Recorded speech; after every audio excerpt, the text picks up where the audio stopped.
welcome back, everyone. I hope you had a great discussion during coffee break.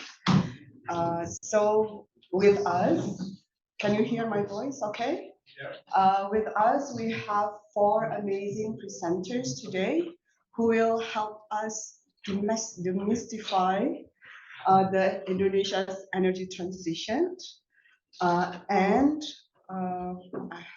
unfortunately, I'm not as good as Frank, so I have to read the profile. I apologize for that. So for the first presenter, we have Professor Widodo Wahyu Purwanto.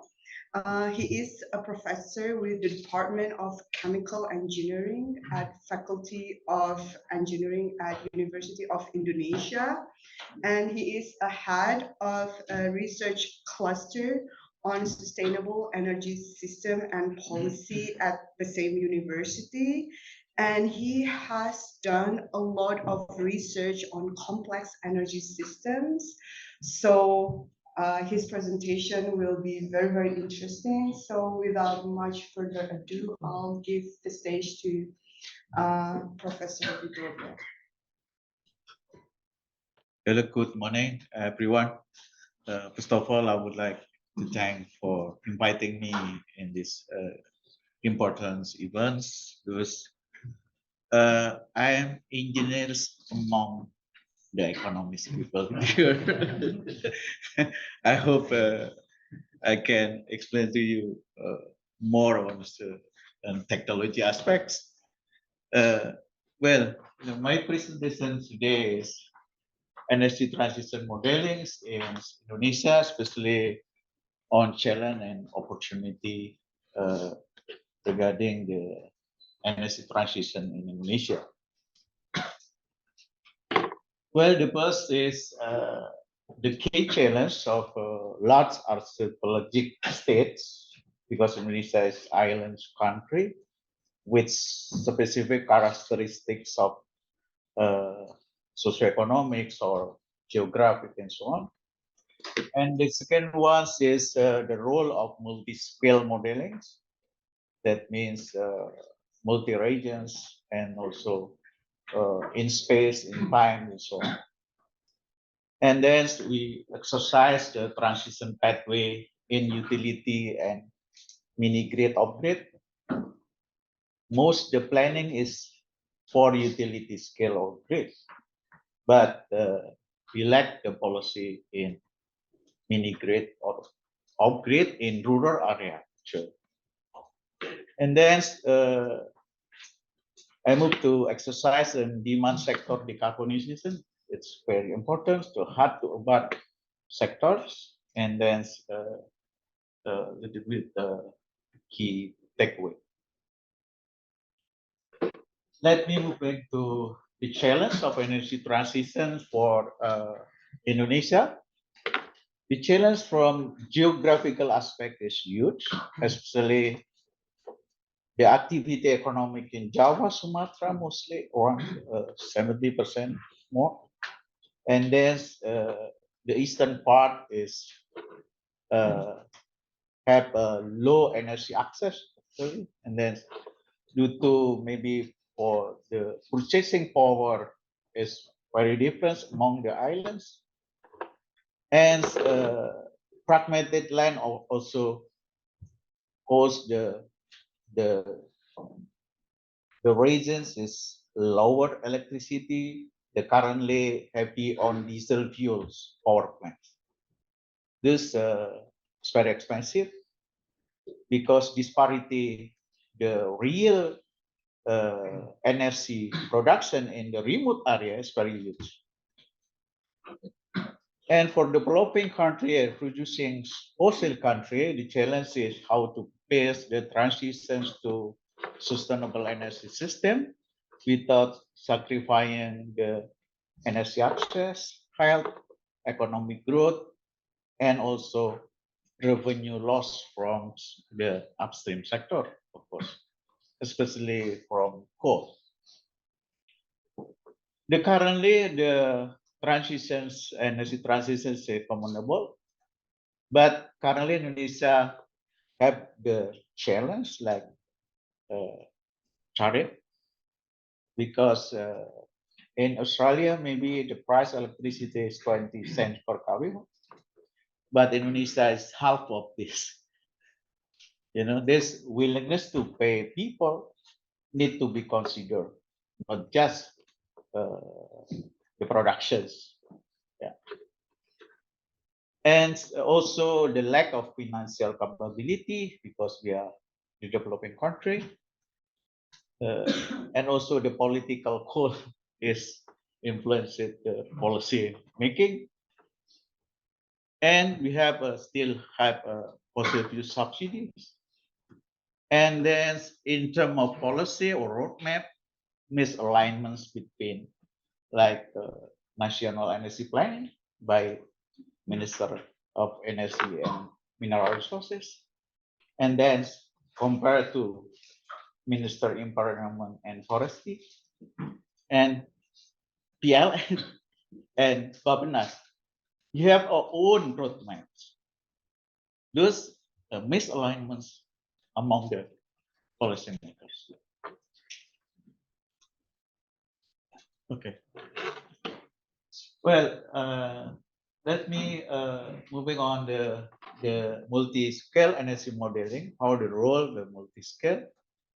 Actually, we developed the energy transition model, what we call it UI energy transition model since 2015, using the time model, and we consider, of course, in term input data, also demand functions, technical availability, flexibility parameter, like unit commitment and so on. And then information regarding investments, emission factor. And interesting to note that in terms of the model in Indonesia, we have the three level times, the dry seasons, wet seasons, and Ramadan. It's quite flat compared to four-season country. In this case, if we use the fluctuated variable renewable energy is not mismatched between demand fluctuations and supply fluctuations. Most Indonesia is prepared, for example, using geothermal or hydropower is base loads or generations. If we use variable renewable energy, of course, we can, but we need a lot of energy storage. I'm not agree that Indonesia have huge potential pumped hydro storage based on the data from PL and so on. We still limited pumped hydro storage. And my simulations is pumped hydro storage maybe portions is around 20% the energy storage. The rest of this using battery. There's huge investment. Well,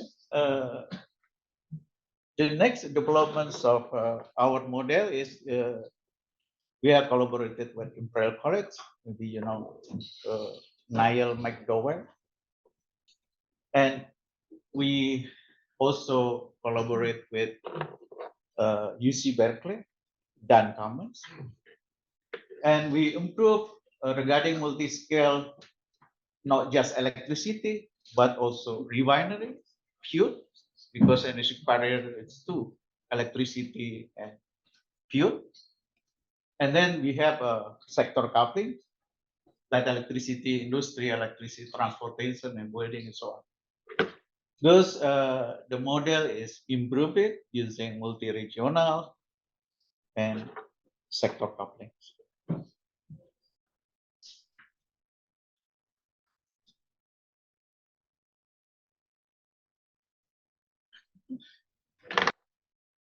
These are my manuals.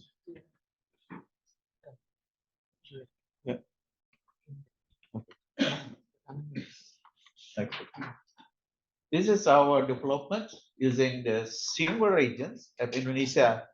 Most of the policy using single regions, like we don't have transaction among the islands. This is perfect connected.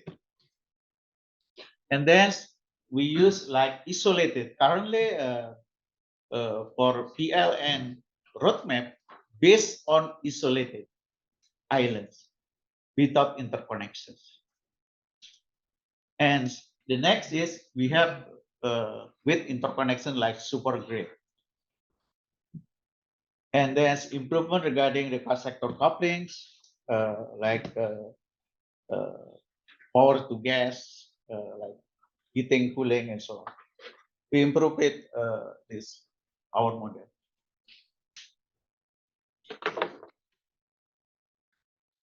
This is the energy system modeling for the remote area. I think it's very difficult to design or to develop the model because we spread in islands, those the lower demand, and then different energy, renewable energy source. Thus, we need the tool like geospatial data, and then using some financial analysis, mostly the lowest purchasing power people there, I think need interventions from governments, even financial or fiscal aspect.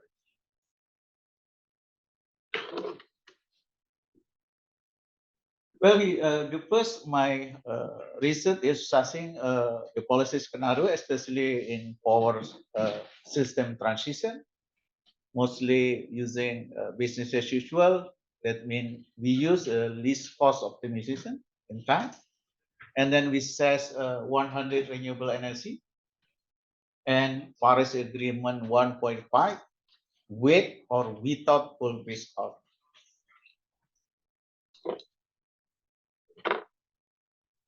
This is our result. The comparison between coal phase out without coal phase out. I can summarize that using the 100% renewable energy, we cannot achieve net zero, of course.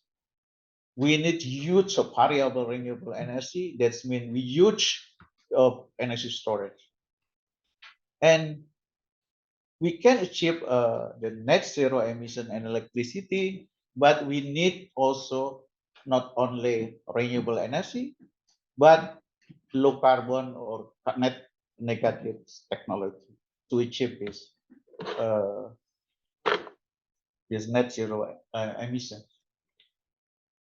This is a result. Also, the production cost, of course, increase comparing the business as usual.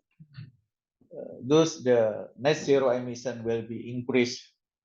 The levelized cost of productions is almost twice.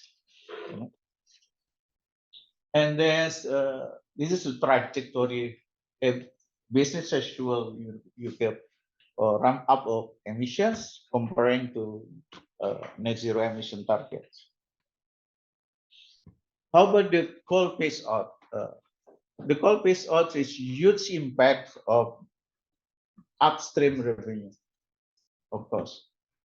Is around, for example, is 700 billion US dollar in stranded assets for the coal phase out.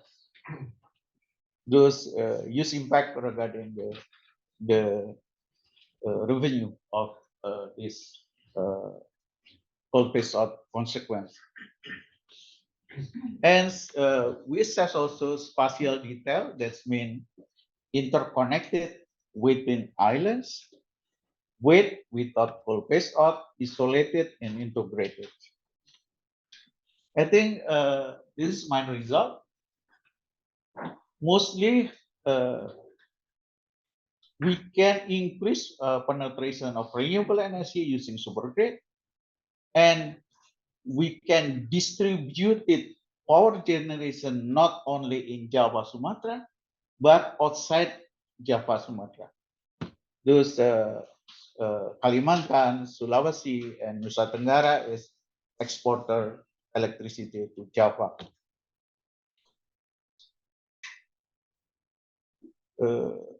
This is besides also the socio-economic impact.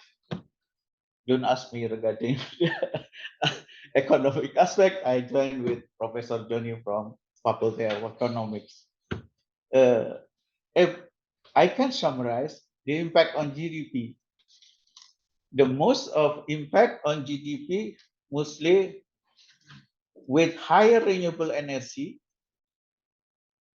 give impact, negative impact on GDP.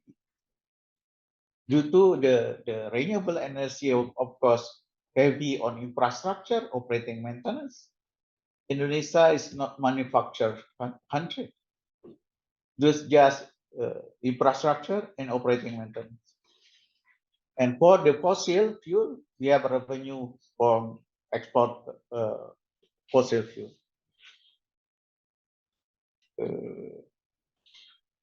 This is regarding the problem of diesel fuel in a remote area. Currently, you have around 5 gigawatts of electricity still burned using the fossil.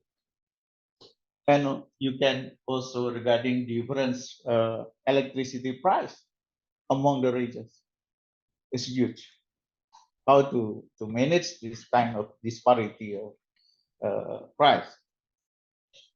We're using spatial clustering and then to identify the most feasible point of village or rural village, and then we can do financing analysis and so on.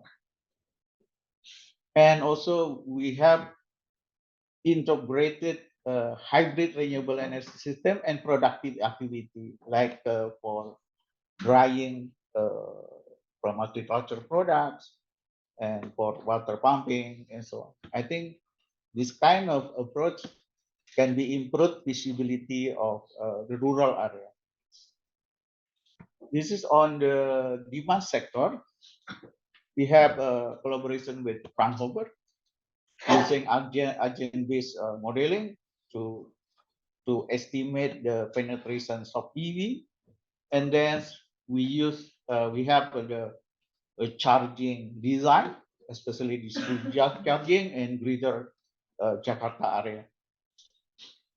And then we have impact of EV penetration interregional forward. If we have additions, the increasing demand electricity from EV will be impact on grid quality, will be impact of trade between regions. And this is the kind of subsidized. If we apply Indonesia using subsidies of electric vehicle in price, I think it's comparable to fuel subsidy currently. You know, this is interesting. We need a shifting for fossil fuel subsidy to electric vehicle subsidy. And then we assess also the parity of carbon tax in transportation sector is very expensive, higher than $200 per ton. Those will be decreased in the cheapest electric vehicle. Currently, the carbon footprint for electricity in Indonesia is still dominated by coal. Is 900 grams CO2 per kilowatt hour. That means if you use the electricity in Indonesia, the emissions is much higher than the internal combustion engine due to the electric sector is based on coal. Well, I don't necessarily the key takeaway. Thank you very much for your kind attention.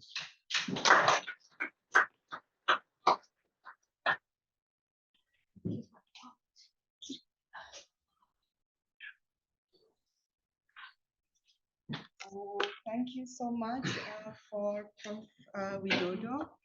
So next, I would like to invite Dr. Next, I would like to invite Dr. Alin Halimatussadiah. She is a lecturer at the Faculty of Economics and Business at University of Indonesia and the head of Environmental Economic Research Group at LPM FABUI. Her research includes topics such as renewable energy, economics and policy, sustainable waste management, and circular economy. She also held certification on renewable energy financing, impact investing, sustainable finance, and sustainability reporting. So I will give the stage to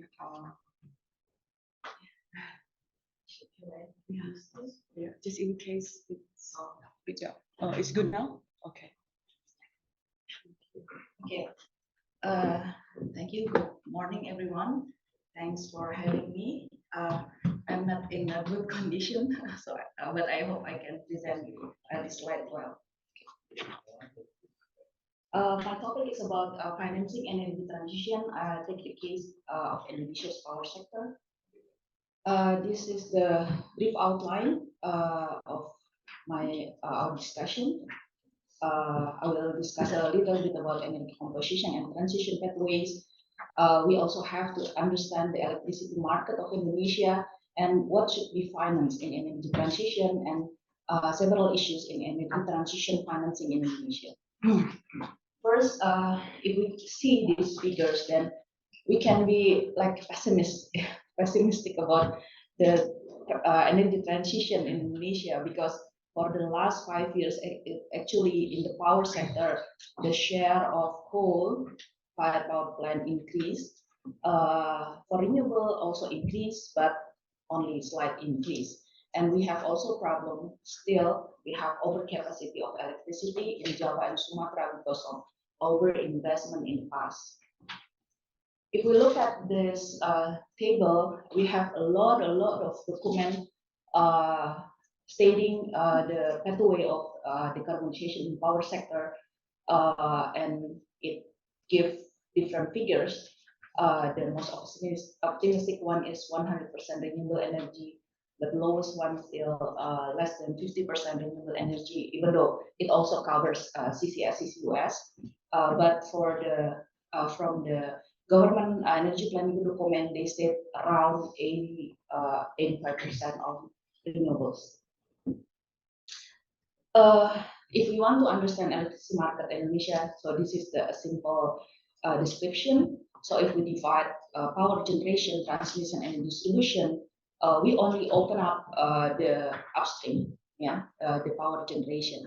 So we deregulate the power generation. So in the past, only PLN could produce electricity, but now we have also IPPs, the private developers, where the IPPs sell to PLN, and they have a long-term contract, 25 to 30 years of power purchase agreement contract with fixed price. And then for the transmission and distribution, still PLN monopolizes this. And then PLN sell to the customers.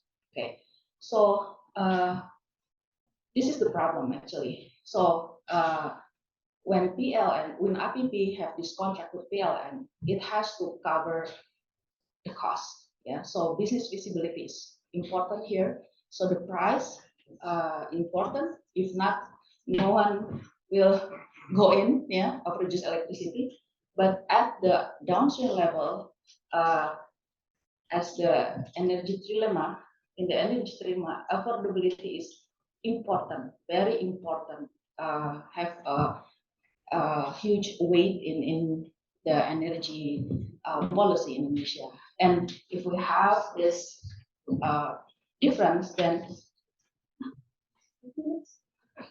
subsidy, we will have subsidy here to cover the difference. Okay, so I would like to. Okay.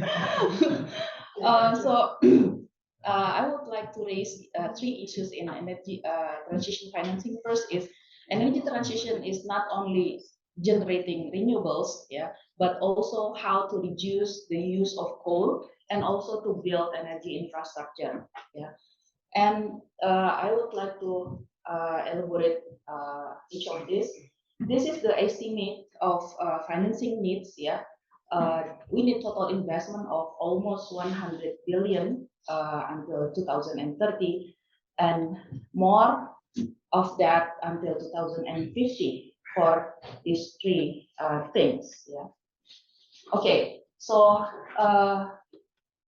Indonesia, as developing countries, maybe exclude India and China, has this problem. So investment cost in Indonesia typically higher due to several things, and also the financing costs in terms of equity and debt. So if we look at this benchmark, this is the report from EAR. Below this benchmark, we have revenue risk, policy and regulatory risk, and also country risk.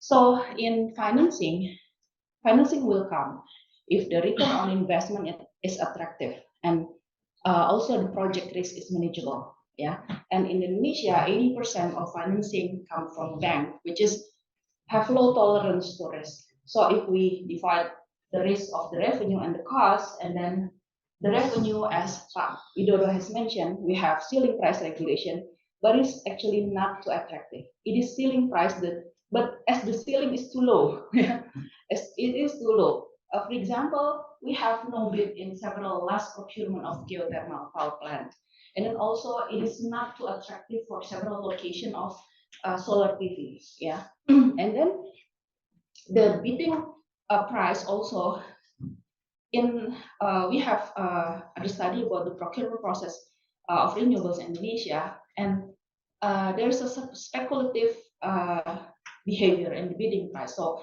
okay, we bid low, and we will have like cross subsidy with the next project.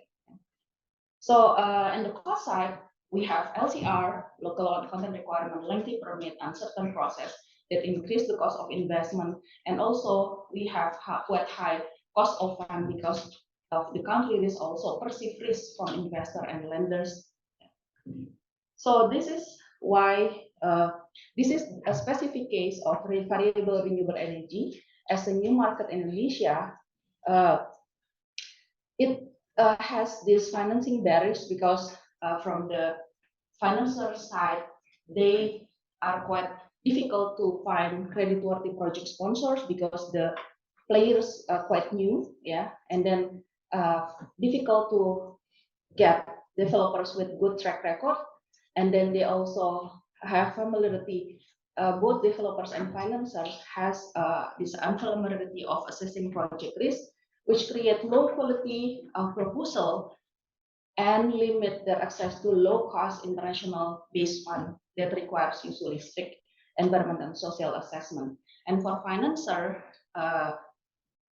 usually in the transaction, in the credit transaction, they have high transaction costs due to additional assessments and also de-risking measures. And the last one is lack of project financing instrument. It is very familiar in advanced country, but typical financing in Indonesia is corporate financing, which is short term and based on company's balance sheet. In project financing, we need long term, yeah, that align with most renewables project. It doesn't rely on collateral and instead rely on project cash flow.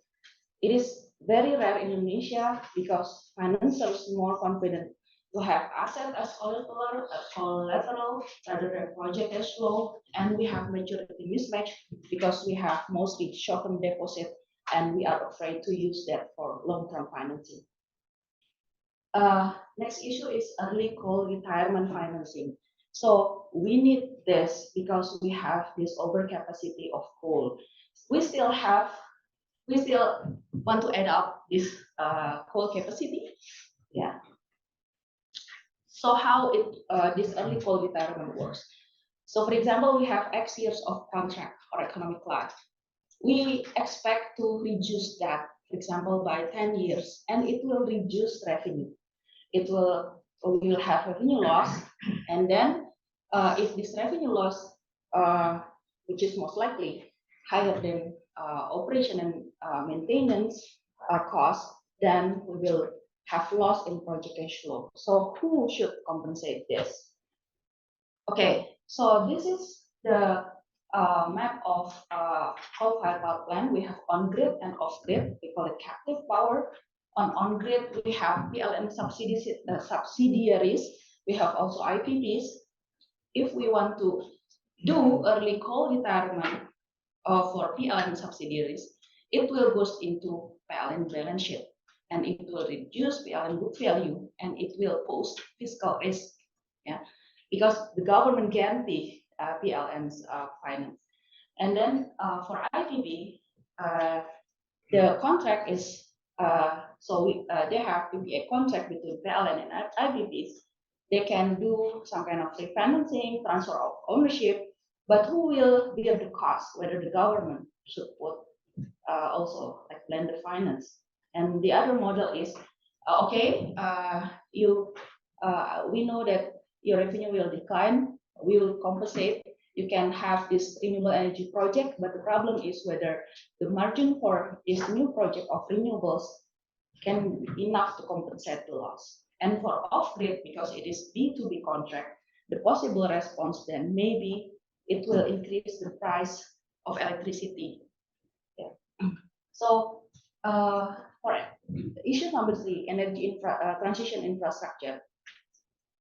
We need that for build interconnector and also smart grid, and it will increase the capital cost of PLN. So because who will do it? It is PLN, and it is through financing that goes to PLN's balance sheet.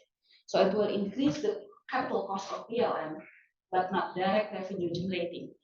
Yeah, so it will increase the system cost, but no significant increase in the revenue because we have tariff rigidity.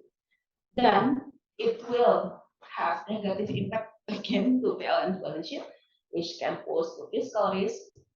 But we actually have the option, just increase the electricity price if the government have guts to do that. Yeah. Okay. And then this is the agenda for addressing issues of energy transition financing in Indonesia. First, for the issue number 1, we need the risking instrument to increase project attractiveness. For early quality financing, we still have issue unclarity of who will compensate the loss. And then also PLN CFPP early quality retirement will pose risk to PLN's balance sheet and fiscal risk. And if we look at the document of JFP, actually they already predict, yeah, that PLN will be like loss, and the government subsidy and compensation will be, huge in the future, yeah, and it will pose a fiscal risk. And then the third issue about the energy transition infrastructure also will pose a risk to fiscal. And then the issue number 4 on fiscal risk, to reduce fiscal risk.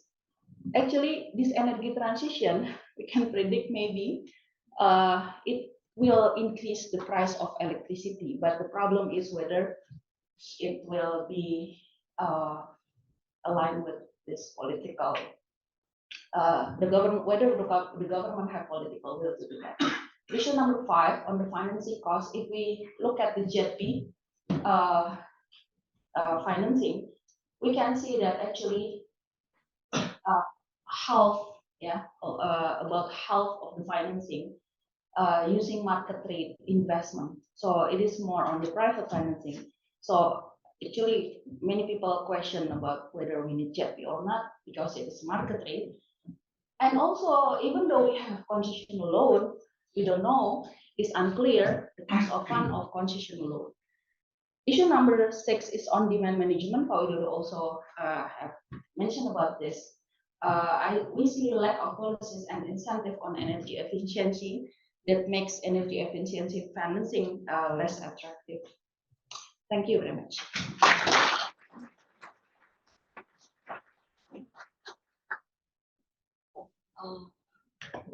Okay. So our next speaker is a very familiar figure here. Budy Resosudarmo is a development and environmental economist working on the interlinks between natural shocks and environment condition and local economies. Since mid-1990s, he has been publishing a series of articles on the impacts of energy, air pollution, and climate policies.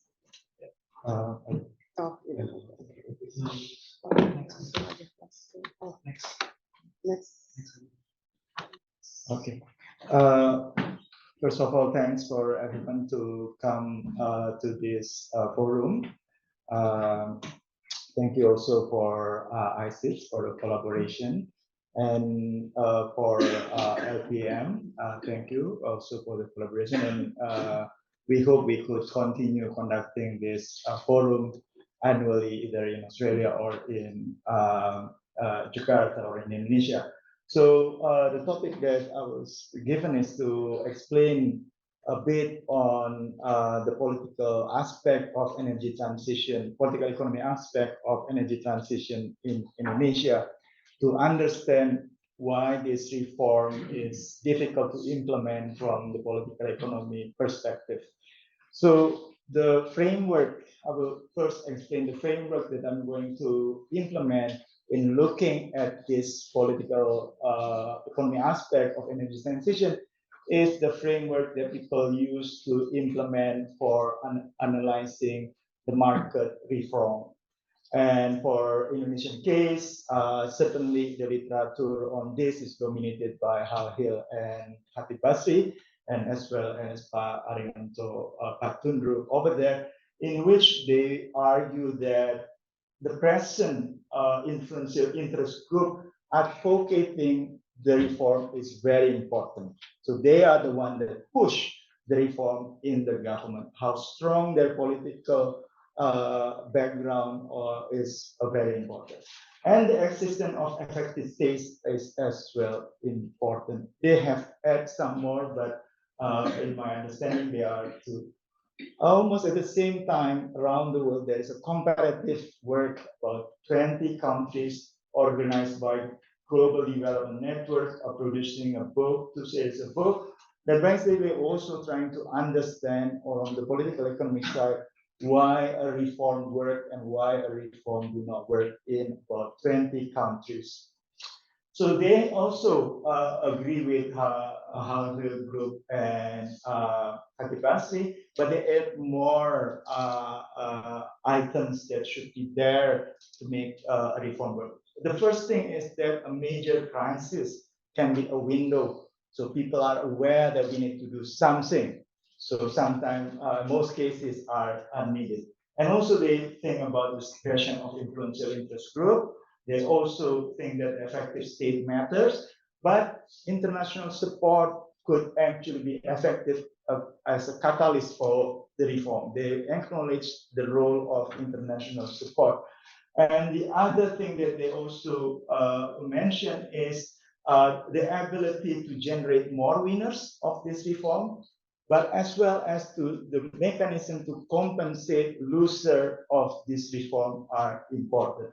So there are the points that they mentioned in that work.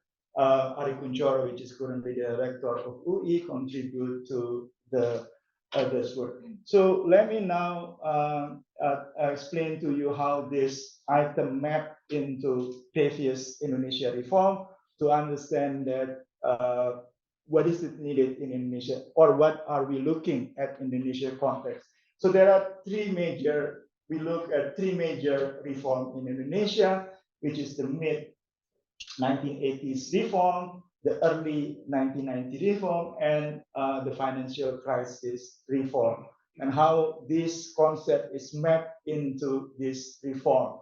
So the crisis, those three are, there were a crisis that initiate those reform. The 1980s was a downfall of crisis in which the government revenue declined for about 70% into 40%. So people are aware there is a Pertamina crisis. Public are aware that we are having a crisis. And in early 1990s, it's not that sure, but the newspaper has been telling that Indonesia got a problem, that export has been declining, non-oil export has been declining, affecting government revenue as well as growth. And the financial crisis is a crisis that probably everyone already knows. So all these big reforms in Indonesia are started with the existence of a crisis. And there is a technocrat group that pushing the reform within the government. These two crises, there's a group of technocrats, they're famous among Western journalists, they call it the Berkeley Mafia group. So they are actually pushing the crisis. actually has to compete with other interest group like the technician and the rent seeker that actually opposing the crisis. They could win because there is a political support that's supporting them, and most of them are coming from the president himself at the time. And from the last crisis, there was a people power that actually turned the government into a new government. And there is a breakthrough in the administrative to make it the administration more efficient. One is that the technocrats, a lot of technocrats are the ministers in Indonesia. They communicate each other, and many of them come from the same group that is called the Berkeley Mafia Group in Indonesia. They received strong international support. The first in early 1990s is the Harvard International Development, IMF and World Bank in the next epoch. And if you look at the winner, loser, and the outcome, you could see that majority of people are winner. Important to note, our business crony most of the time are actually the winner in all reform. And even in the initial period, the business crony are actually seem to be get losses. But the Indonesia has a program to bail out program that actually allowing them to sell their declining business asset, get an amount before the crisis, and later on they buy it again, those assets. And so they are actually winning influence policy. And the overall effect are relatively good on the economy. And so the global, in general, in general, people are actually benefiting. Now we use that framework to look at the energy transition. To make it easier, let's just look at one transition, which has been mentioned by Ibu Alin. It's about the coal-fired power plant phasing out. So Ibu Alin has mentioned that there are two financial mechanisms that's setting up. First one is the ATM country platform, and the second one is JETP mobilizing 20 billion international fund for 3 to 5 years. And also there are some regulation that we introduced. For example, PLN was given an incentive to develop renewable and cannot develop a new coal power plant. The Ministry of Finance has assigned PT SME to develop the blended finance, providing financial risk instrument for the project. And there is at least one that I know, Cirebon 1, negotiation to phasing out the power plant is ongoing. However, we look at the current process, we could say that the progress has been relatively slow. Alin has been mentioning about the challenge in creating a blended financial institution to ensure some profit for those who actually willing to refinance the activity, and a lack of significant grant from donor and philanthropy organization in this program, and also the resistance of BLM to implement this program due to, as Alin has mentioned, the oversupply of power from coal in Java and Sumatra, and also in general there is a diminished interest on investing on this coal sector because it is considered a sunset industry. So if we use that that situation in political economic standpoint, I also put the case of REDD to show that we could actually use this framework to look at environmental issue. The REDD is the program that is implemented during the SPA, so it's in the early 2010s. So for example, the REDD, the Indonesian got excited to implement REDD project because when Indonesia organized COP27 in Bali, they just realized that Indonesia is among the top 5 emitters in the world. So a lot of the elite in Indonesia was embarrassed with that situation, and people are asking what Indonesia have been doing in solving this program. And And then there is and certainly that has a response. The NGO at the time has several of them has been becoming a government employee or government official. They are the one that pushing it, the reform within the government in collaboration with their friend outside the government. Now, the interesting part is that SBY, the president at that time, take it as a personal embarrassment, so has a motivation to actually implement this program. He changed, so the SBY 2 times period. The first period, his mantra is only growth, poverty, and employment.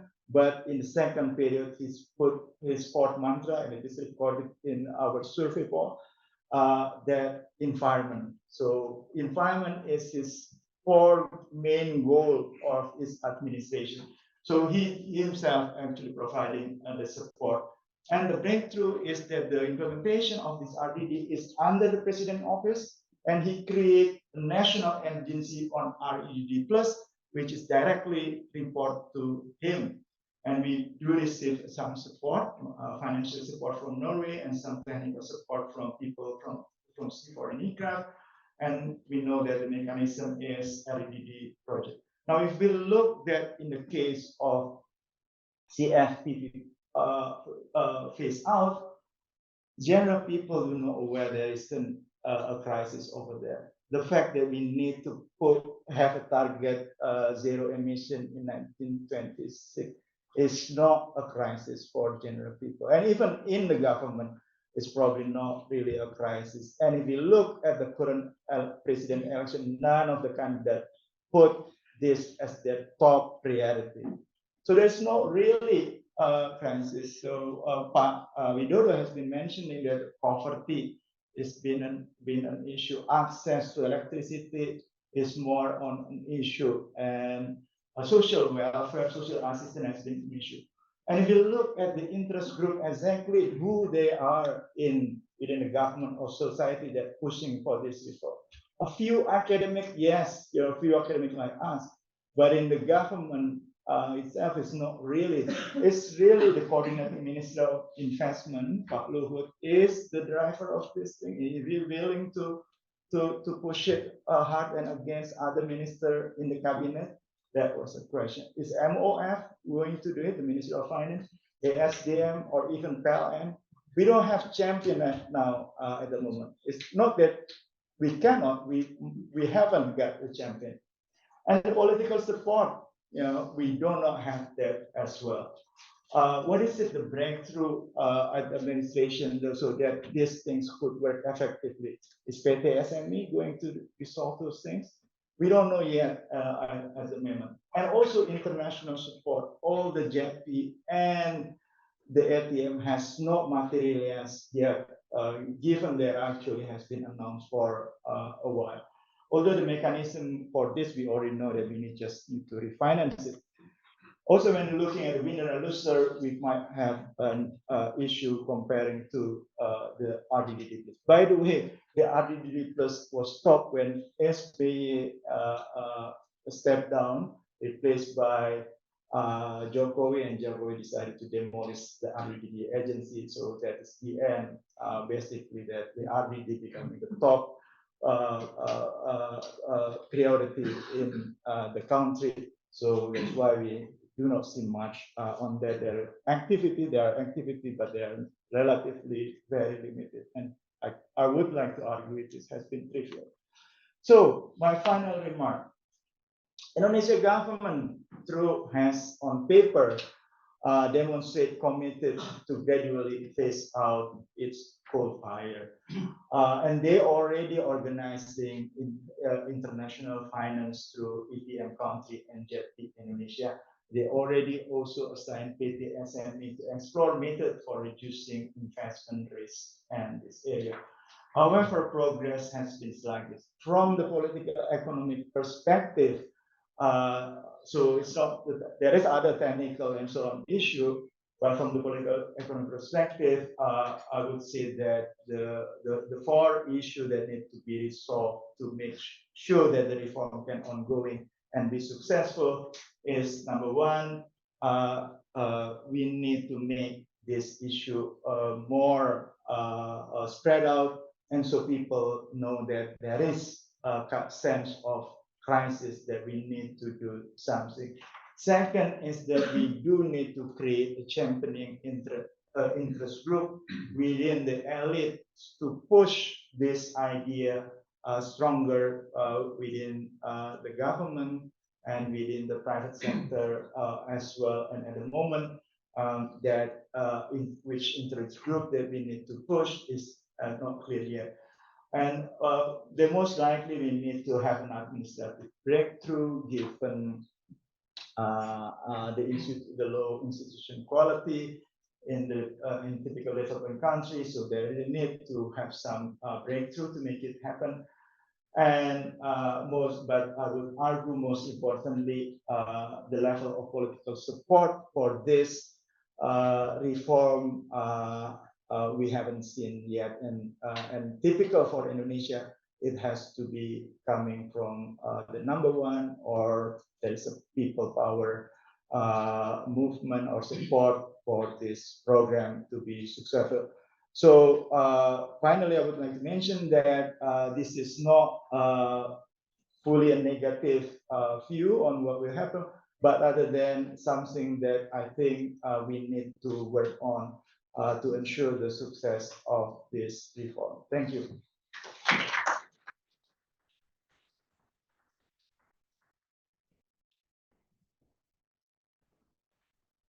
Our last speaker is Teguh Dartanto, who is currently the Dean of the Faculty of Economics and Business, University of Indonesia. He is also a head of cluster research on poverty, social protection, and development economics on economics department. Okay, thank you very much. Very still morning. I'm Teguh, as I mentioned, a dean of the Faculty of Economics and Business Indonesia. I would like to talk about the social impacts of energy transition. That previously we always talk about the technical one, financial issue, and the political aspect. But I think also the important thing is about the social impacts in the case of like Indonesia as a developing countries. And because of this invitation, this is forced me that I have to look at again on energy, because I stopped research on energy after I published in energy policy 10 years ago. And then this is after 10 years ago, I have to go to this issue again. As I mentioned that this is an Indonesian dream, that I'm not really agree with the target for the high income country, but Indonesia always set the target is very optimistic and not really look at the real conditions. Looks like in renewable energy, this is our target renewable energy is to 23% by this year, but this looks impossible. In this condition that the Indonesian dream we would like to have energy transitions and net zero emissions by 2030, but I think this is very hard if we force these transitions, because we need to look at the social impact, because if the impact is make the low income groups is worse off, maybe the reform is very difficult. And this is also the experience when we do like the full subsidy reform. Even the evidence is very good, but the government is very reluctant to do the reform. So most of studies say that the energy transition, as Alin mentioned, is also rising the electricity prices with the different impact across regions. And also there is an unequal impacts between the society, maybe the low income groups, low educated, those who are working at the electricity sector, single or female-headed household. And also the issues like the distributional impacts. So who will get benefit, who will get the loser. I think this is very important to look at the distributional impact, because this is influence the political feasibility, like Pak Budy mentions previously. And I think this also, we need like the compensations policy or complementary policy for the energy transition to make the negative or adverse impact can be minimized. Because of this, today's presentation, I have to look at again the literature. This is just searching about the systematic scoping review on the social impacts of energy transition based on the Scopus database. For the talking about the energy transition, this is very huge paper already published, almost 438,000. But those who are talking about the societal impact is less than 2,000 paper. And but we deeply explore on the issues of gender, disability, and income is also very limited.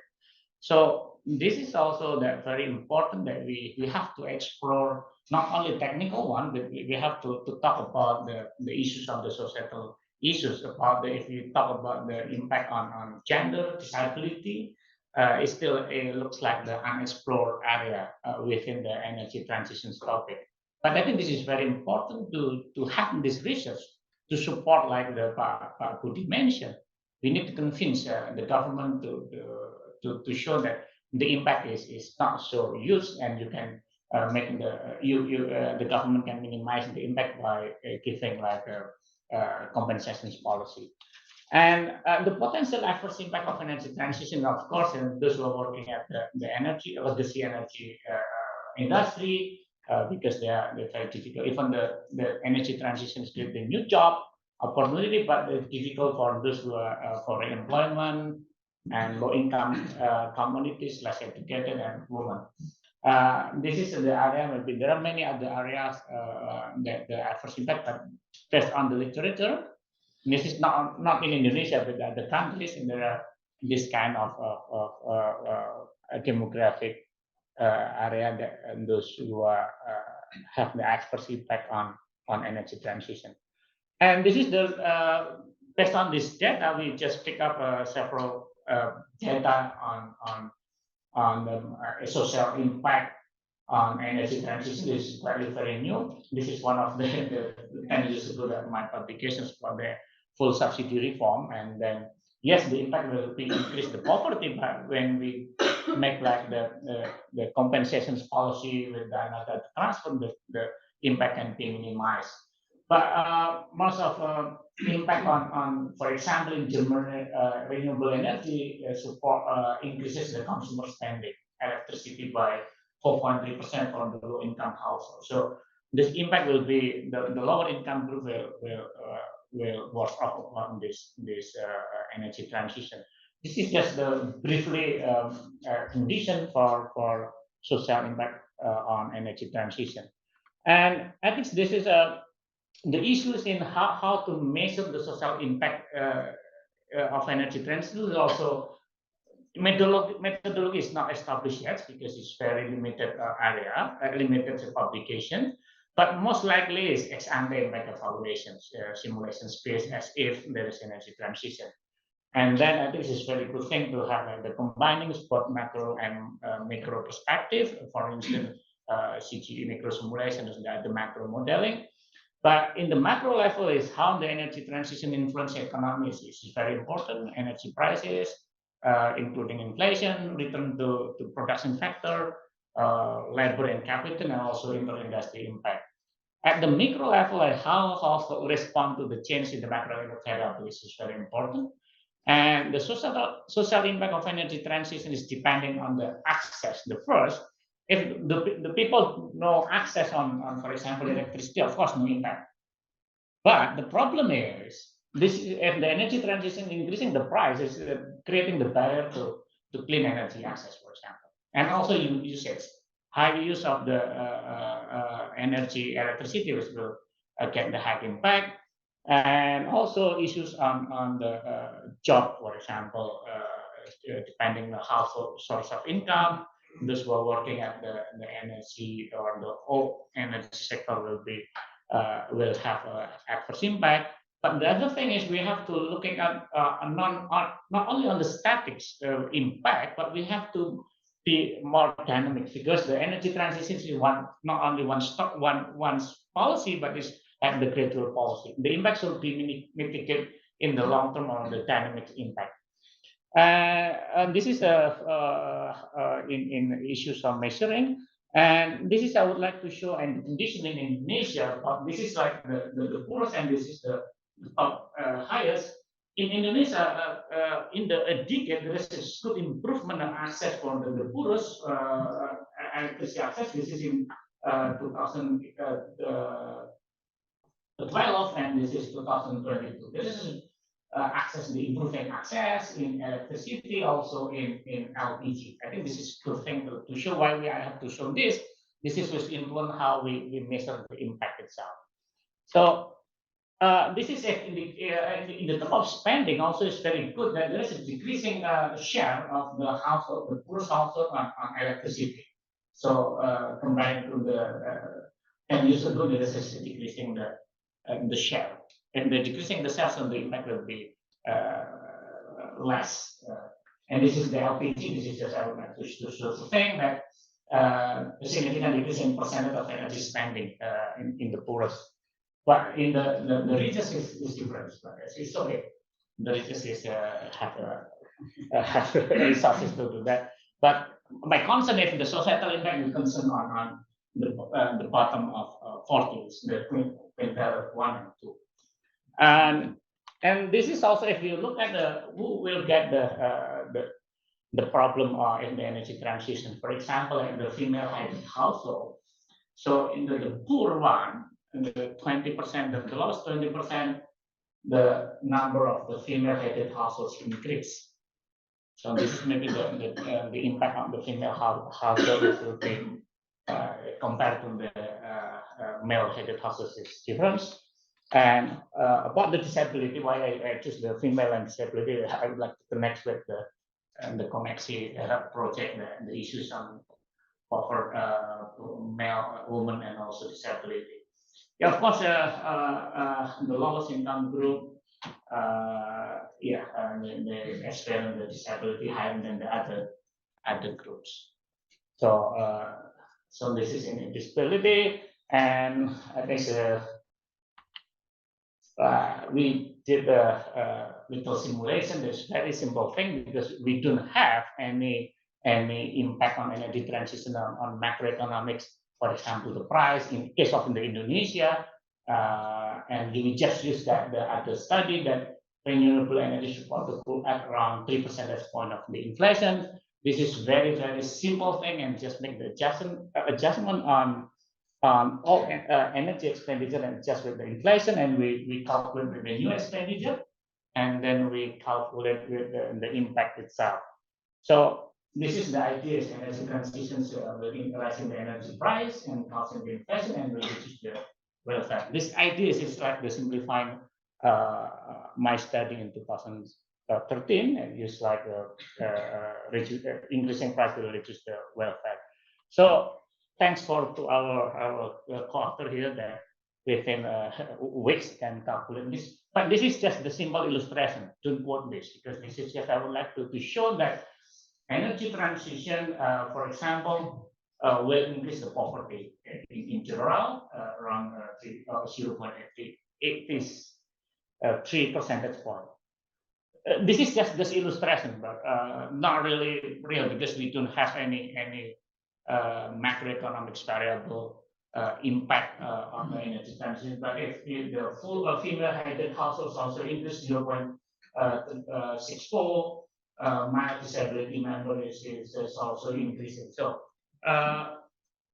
if we have this good evidence and also we can make the simulations about how to compensate this, maybe we can convince the government that energy transition will be also good for Indonesia, for Indonesian economy, for the sustainable future, but also not make the adverse impact on the low income group. I think this is very important. The study of Koneksi collaboration LPM and also ANU to create the evidence base. I think from this and thank you very much.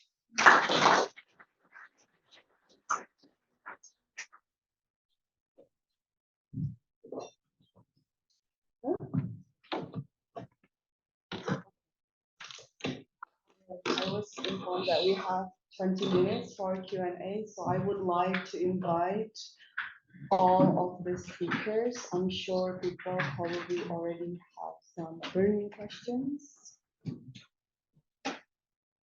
We have some questions online. Oh, yes.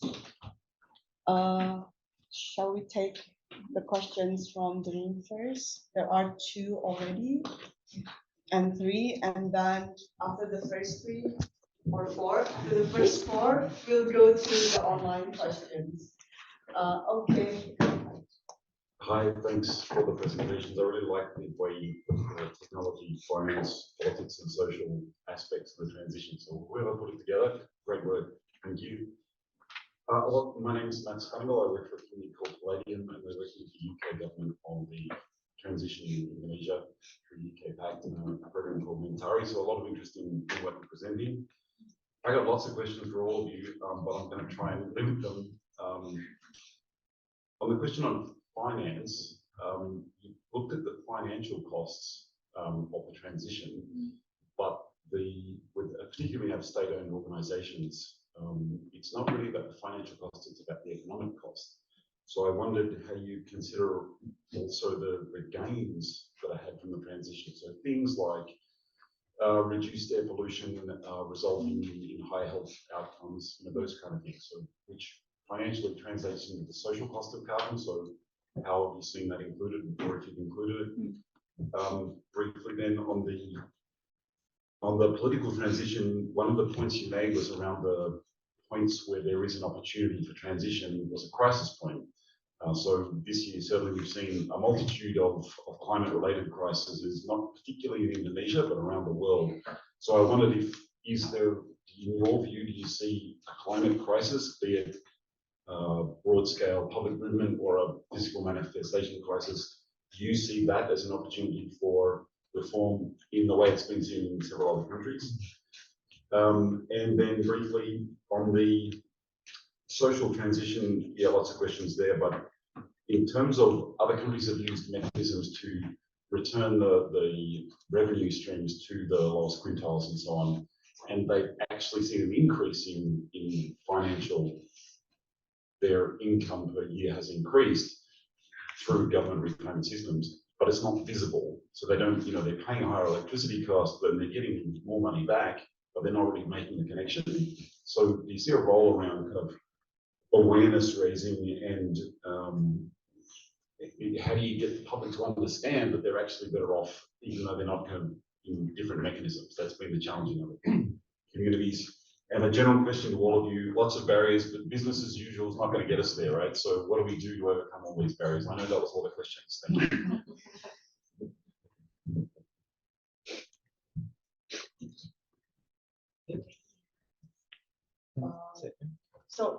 Do you want?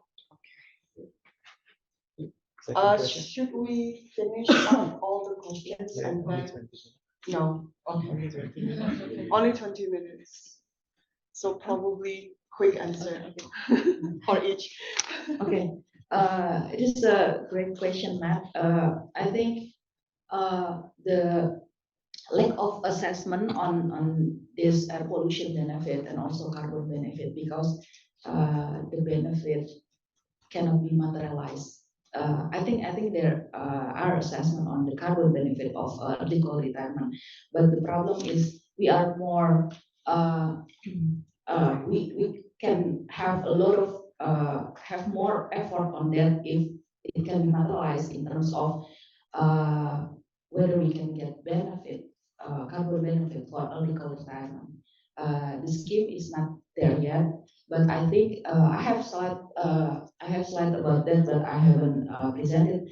I think we can mirroring land use, because when we have several schemes like in Kalimantan Timur and Jambi, where they can exploit their carbon benefit from avoided deforestation, it's actually the same. It's similar. When we have this early co-retirement, we avoided emission also, but the problem is if there's a market for that, we can have more effort for doing that and internalize the benefit. Yeah, particularly air pollution, no one, think about or estimate or make valuation on that, but it will be great if we have that direction. So on the crisis, I think that one is probably not yet in the radar, but the one that several NGO right now pushing is the urban air pollution, although it's not really associated, but Jakarta right now have been a big issue, and the language that we push is that we need to have energy transition. So that might work, but we don't know yet. But that is currently the one that people pushing. Okay, yeah, about this social impacts of energy transition, I think the government should be considered very seriously.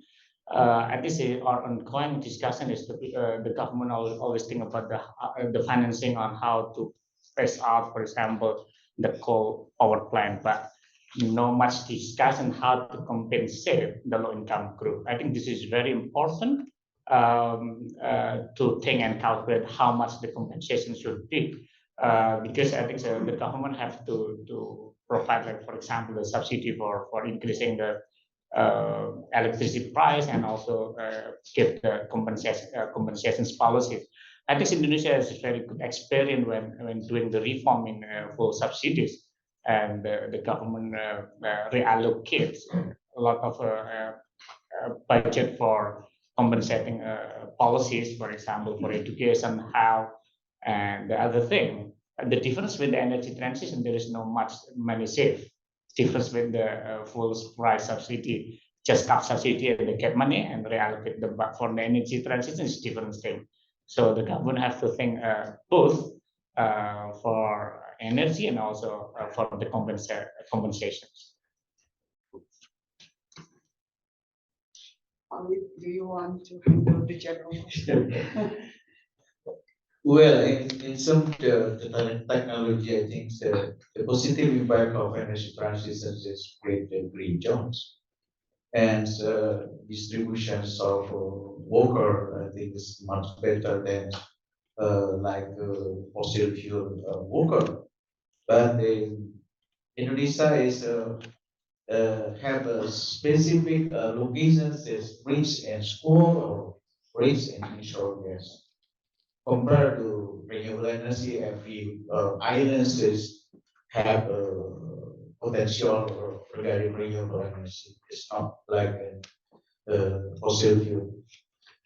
But in negative aspects also, how to mitigate the disruptions in coal upstream sector, especially this impacts not only worker but revenue of local government, for example, the producing like Kalimantan. So the huge impacts around the regional GDP is the 3% of regional GDP regarding coal resource. I think it's huge on the revenue of regional revenue. Thank you. Okay, I think I'll give one question, then we'll go to online. So I hope, because we are limited with time, ask the most priority question. And if you have additional question, there will be time to talk more. Oh, that way.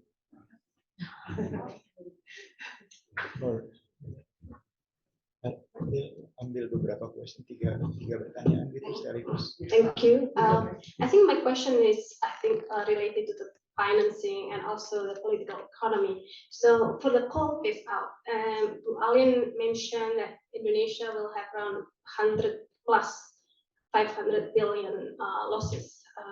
And my question is, which also Pak Widodo mentioned, that it's related with GDP, but to create awareness of crisis, who actually, I think we need to know who actually bear that losses, that $500 billion. Is it few wealthy individuals? Because the elephant in the room is that, well, when we talk about coal in Indonesia, it's, only few oligarchs that are actually currently, managing this coal mining in Indonesia. So I think we need to know who will bear that losses of 500 billion. And if it's just few wealthy individuals, then let's do it.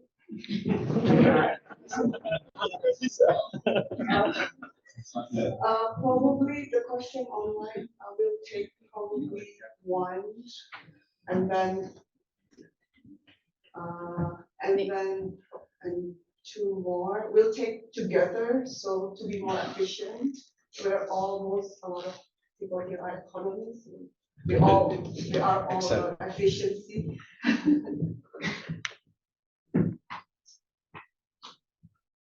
Or while we're waiting, yes, probably, yeah, at the back. Yes, this is a question for Budy. I really enjoyed your analysis of the political economy and particularly the key stakeholder groups. And this resonates with what we see in other countries in the region where it's the technocrats that are the ones that are really on board with the energy transition. They're usually highly educated, they're engineers, scientists, economists, they understand what's needed, and they will become the people who will, in the end, be at the top of the tree responsible for making this happen. One thing that I remember from Indonesia is that the responsibility is often distributed amongst many different departments, not just in one place. And so this makes coordination difficult. In Australia, what's being done is there's now a national net zero authority that's being established over the Prime Minister's office to help coordinate this process. Is there something like that happening in Indonesia or proposed to happen in Indonesia to get around this problem of it being spread out amongst a whole range of different agencies? Okay, next, and then online. We'll go quickly. Thanks very much. My name is Patrick Anderson. I work with Forest Futures Program, but last year I was a research associate working with John McCarthy. I want to raise an issue on social transition, but it's something that hasn't been covered, and that is the impact on rural societies. We had a gas-led recovery. That was the plan 3 years ago. Indonesia had an agribusiness-led recovery. And so to meet international climate goals, Jokowi agreed that the area of oil palm would be doubled from 15 to 30 million hectares over the next 20 years, and that would displace current diesel use. Also, that the area of pulpwood plantations would be doubled, so that 10% of the coal that's burned could be replaced with wood chips. Now, because they're both national priorities, all relevant social and environmental law that would restrict those operations are waived. And so the impact in social and environmental terms, because of those policies, meeting an international commitment, will be immense. And so I just wanted to say it's a big issue, and I'd be very happy to have an ongoing dialogue with any of you about that work, because I think it's a hidden part of the energy transition. Thank you very much. And the last question is from online. I'm so sorry, I know that everyone probably want to ask one question. Okay, yes. So the question essentially asks, what about the next government? What about after? I'm just paraphrasing here from Joe or the judge. Yeah, are we expecting a change? Are we expecting, going forward, going sideways? What's the? So I think that's a good general big picture question to address. Who wants to start first?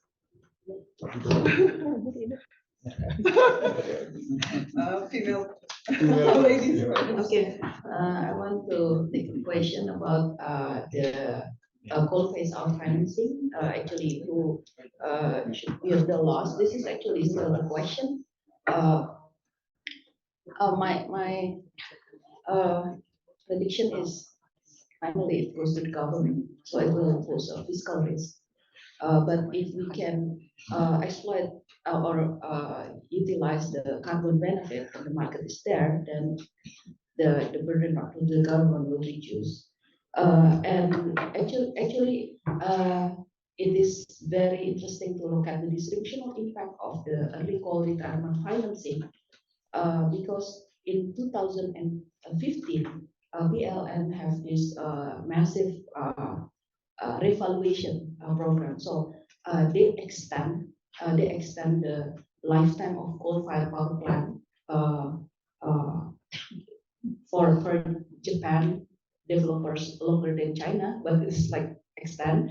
And actually, when we evaluate, when we look at the book value again, it will increase that, yeah, and then it will make the early coal retirement more expensive than if we don't have this revaluation.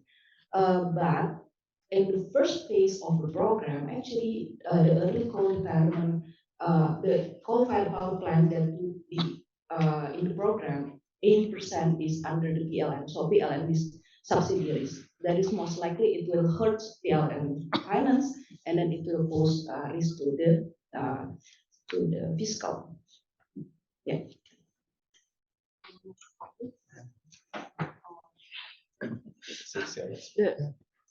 The hard question is for yeah, about the social transition. I think this is very important to explore as part of the energy transition itself, because I think this, Indonesia have the case for a full subsidy reform. I think this is very. I think compared to energy transition, this is very small thing.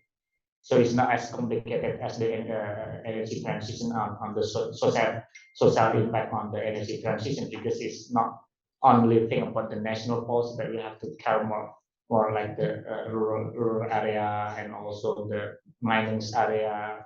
It's more complicated things that we need to explore more, and I hope that the Pak Budy and Alin and also the connected team for this research can produce can contribute on this debate and also provide the evidence policy.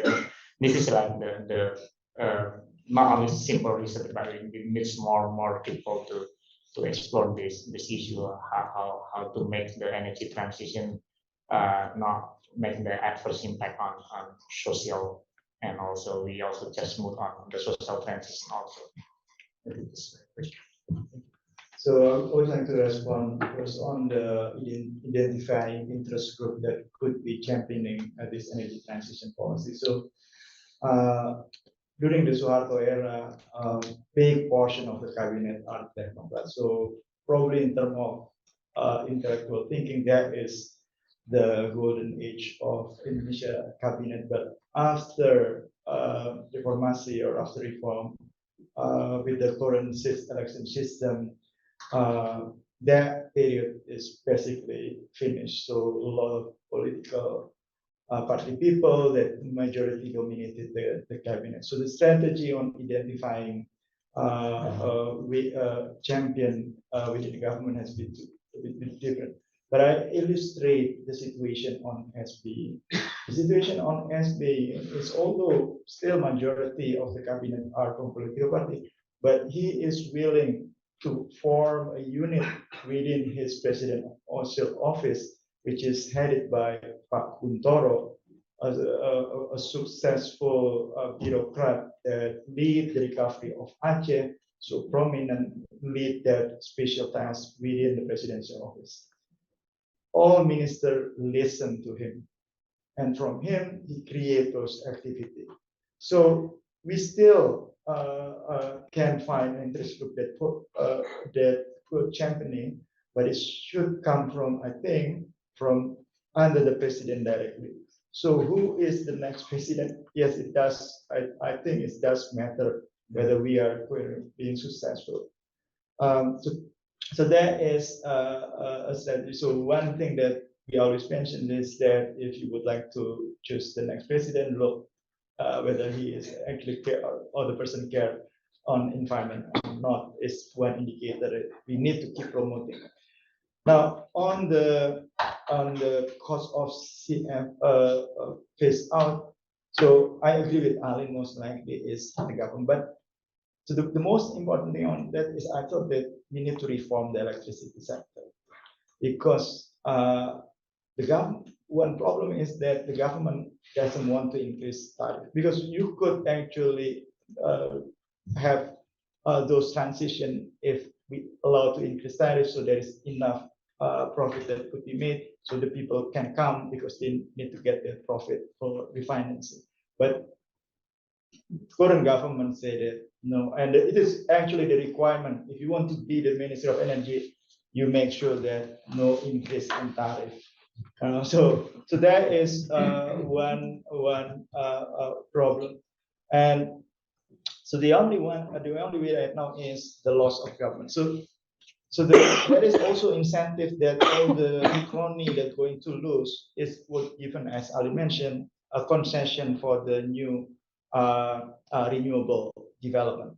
But the problem that they can, if they develop that, they cannot fit into PLN, because PLN right now is controlling all the distribution, and they said that we actually already have enough supply at the moment. If we have increased by 7%, you can take those increase, which is we're not going to increase by 7%. So that is some of the issues. There are possibilities on who is going to take the burden, but some reform are actually needed. For the government, it is only one way. They are okay to lose, but what is it that they're going to get in the future? Increasing tax. So the reform in financial crisis was the expectation is increasing tax return because the economy is coming back. But with the energy transition, are we going to have those increasing tax revenue in the future? Is a bit uncertain at the moment. So thank you. Last Yes, the thing energy transitions is not just Java, Sumatra, populous people, but we need to consider in the rural areas, especially the eastern part of Indonesia. I think the challenge is logistic aspects already. Is compare like, for example, we have a program de-dieselization. It's based on the diesel using natural gas, for example, in the eastern part of Indonesia. In case the small scale infrastructure for LNG, the cost is midstream is very high, 2 times or 3 times of midstream cost of LNG. Thus, we have a lot of natural gas fired power plant in eastern part, but still using diesel. We cannot deliver the small scale LNG in eastern part of Indonesia. This is a problem. Should we have an innovative policy to fulfill the energy system in the rural area? And another one is for the next president. I would like to have a president. He promised in line with he do, not in line with promise and less of populist policies. It's not because Indonesia have the populist policies. Something's not a reality in reality. Thank you.